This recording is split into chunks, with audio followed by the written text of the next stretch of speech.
Hello guys, pag-usapan lang natin ang breaking news. May pasabog nga naman kasi ang bali-balita at exclusive na pinag-uusapan ngayon. Wow! Sara Geronimo at Catherine Bernardo kambal ang peg na alam niyo naman siguro.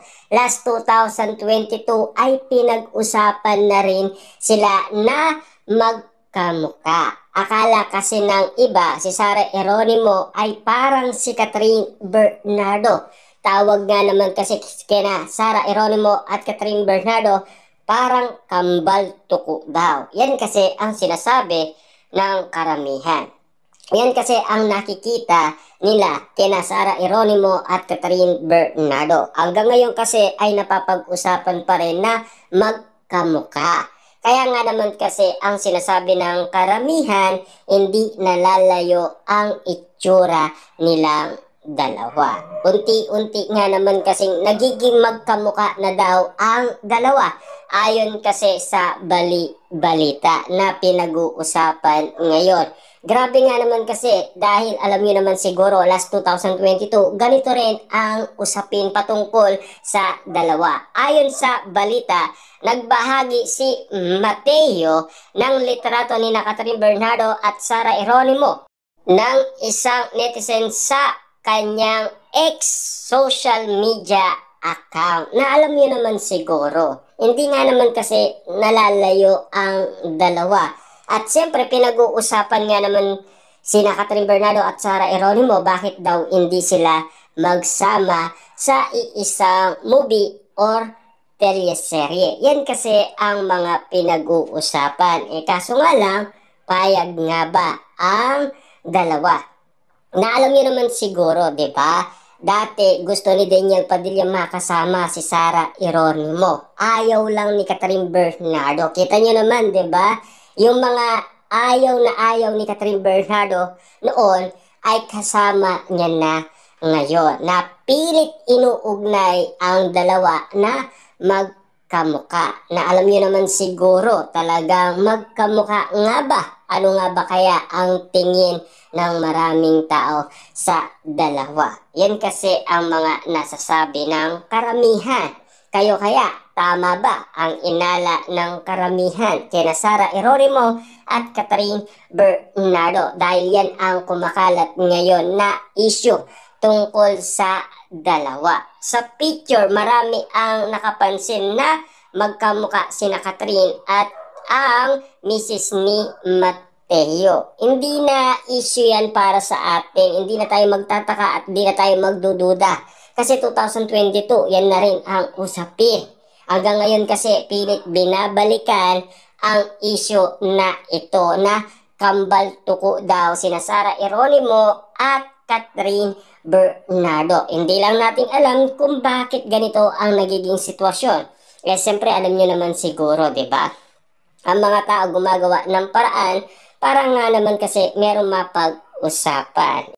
Siyempre, yan kasi ang gimmick nila. Alam niyo naman siguro ang showbiz, ika nga, di ba? Mga artista kasi, lalong-lalo na, mga big star sila ng ABS-CBN. Pero alam niyo naman siguro, no? Sa dami nga naman kasing big star ng ABS-CBN, laging issue na lamang sina Daniel Padilla at Catherine Bernardo. Lagi sila ang nababalita sa social media na pinag-uusapan. Kaya nga naman kasi ang ABS-CBN hindi na mapigilan na bigyan ng project sina Daniel Padilla at Catherine Bernardo at gumawa ng paraan para muli silang magkasama. Kasi malakas sila sa ABS-CBN eh. Lalong-lalo na malakas din ang mga tao sa ABS-CBN kung ano ang request nila. Alam niyo naman siguro, marami din kasi ang nakakamiss kina Catherine Bernardo at Daniel Padilla. Sa katunayan, sa kanilang physical figure ay mapagkakamalan mong silang blood sister. Nagpaayag naman si Mateo ng excitement na magkaroon ng collab o project ang dalawa. Yan kasi ang post ni Mateo sa kanyang Instagram account, lalong-lalo na daw pinag-uusapan ngayon ito. Yan kasi ang mga aka-aka ng iba. Dahil alam niyo naman siguro, matagal na tong pinag-usapan. Hindi na issue para sa atin to. Pero muli nilang binabalikan at muli nilang pinag-uusapan ngayon.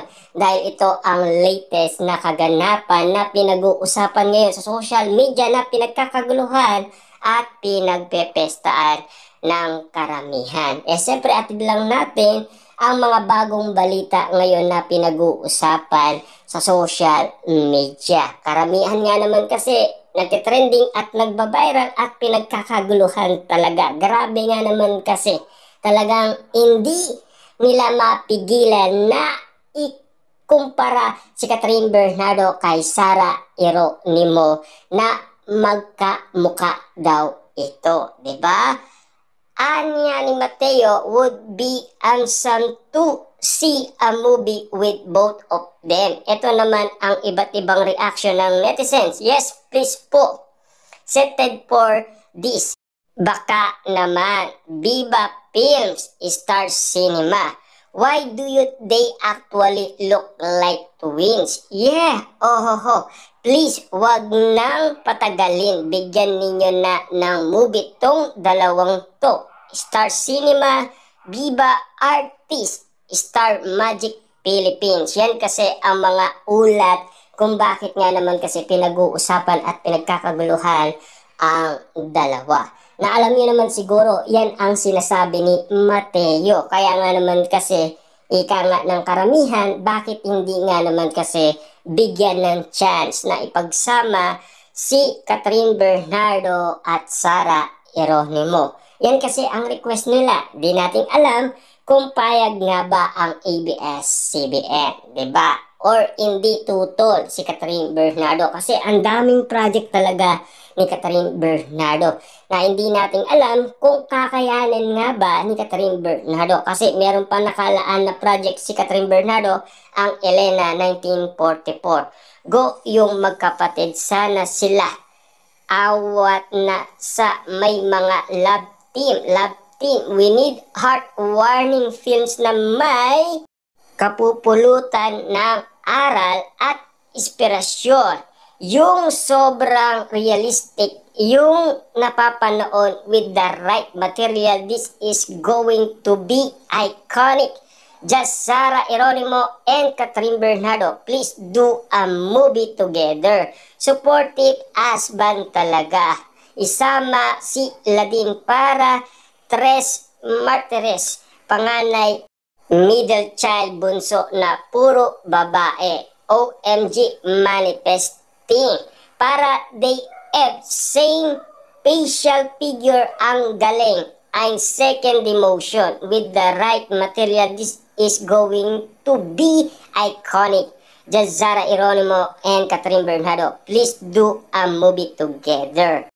G Production, please make it happen. Naku, ang bongga nga kung matutuloy na magkaroon ng proyektong magkasama ang dalawa. Ha? Samantalang noon, kontra si Catherine Bernardo na ipartner si Sara Geronimo kay Daniel Padilla. Ayaw na ayaw ni Catherine Bernardo. Kaya nga naman kasi hindi natuloy ang project. Kita nyo naman, di ba? Pag si Daniel Padilla, pumapayag siya na hindi niya kunin ang nasabing proyekto. Pero si Catherine Bernardo, kapag siya ay nagpapaalam umano kay Daniel Padilla, pinagbibigyan ni Daniel Padilla. Kita niyo naman, di ba? Ang dami rin sakripisyong nagagawa ni Daniel Padilla kay Catherine Bernardo. Grabe ang pagmamahal.